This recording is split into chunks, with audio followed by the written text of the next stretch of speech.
Après, je fais chevaucher mon fendoir ici, là. Là. Et après, voilà, j'appuie là ou là.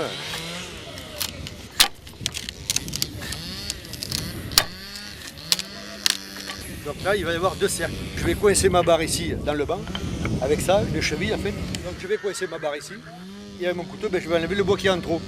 Une fois que c'est comme ça, je vais mettre ça autour de la barrique, je vais mettre 4 clous, et voilà, le premier est réglé.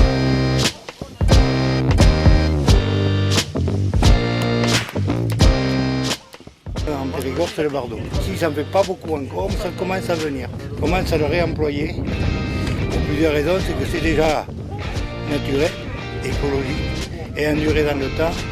Ça dure plus longtemps.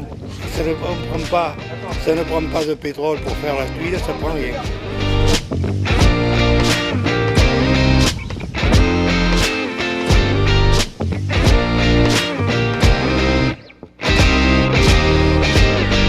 J'adore les oiseaux en plus, j'aime bien la nature. Donc je fais attention à tout et puis voilà.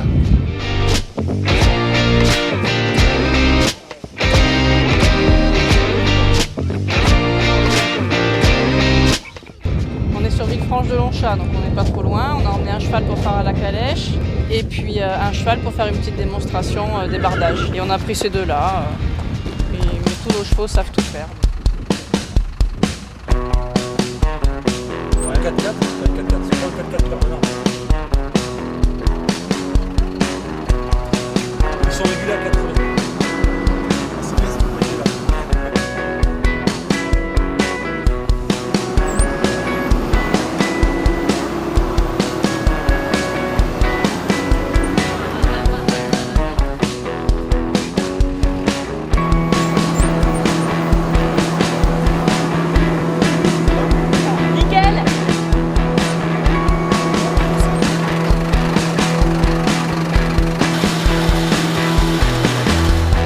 Je risque pas de finir. Hein. Ah ouais? Oh non, j'ai commencé ce matin, mais enfin, par la carcasse que j'ai fait à la maison. Je regarde pas le temps. C'est un métier de passion, c'est sûr. Oui, moi je fais ça pour... Ça fait longtemps? Oh. Depuis l'âge de 19 ans, je le fais. Alors l'association Cep du Périgord, c'est une association départementale de producteurs et de propriétaires forestiers. Nous sommes beaucoup occupés de gestion forestière et mycosylvicole et puis dernièrement nous nous attachons après avoir déposé la marque collective Cep du Périgord à valoriser au mieux notre champignon du Périgord, voilà le cep.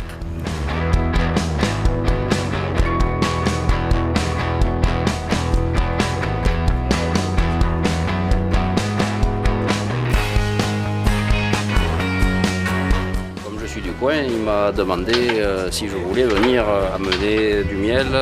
Ah oui, elle est belle, hein? Ah mais sans le point vert, je pense que sinon on y passe la journée. Ouais. Ah oui. Oui, mais quand on la cherche, nous, il faut la trouver. Hein.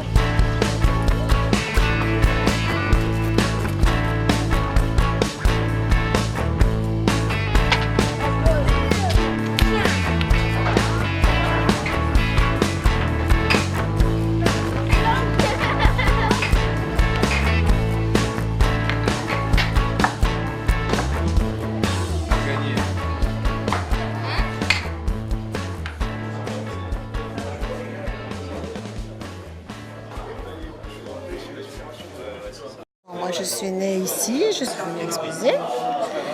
Et puis voilà, tous les ans je viens à la fête de Saint-Georges.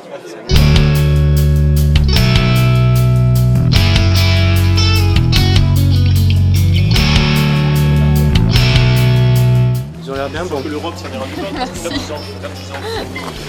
C'est toi qui les as fait? Non, c'est les gens du comité des fêtes qui les ont... Les valeurs,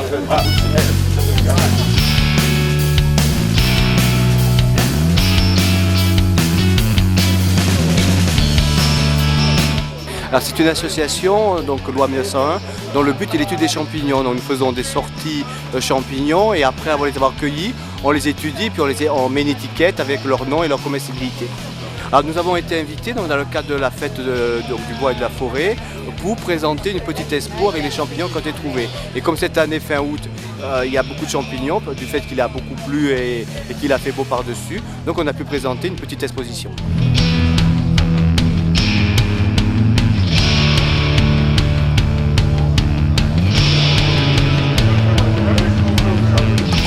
merci, parce que je vais consacrer mon petit mot à des remerciements essentiellement quand même. Donc merci à tous, merci à tous ces gens qui sont là aujourd'hui pour notre première fête. Rien n'est insurmontable, rien.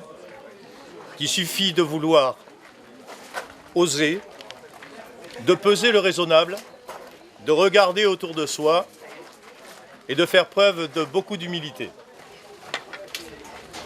Malgré les embûches et quelques croche-pieds, nous pouvons nous réjouir de la tenue de notre fête de la forêt. Une poignée de volontaires a permis de concrétiser ce projet, souvent soulevé, mais toujours repoussé.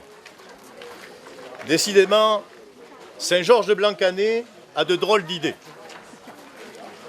Dans cette période difficile, voire trouble, notre commune a choisi de bouger différemment.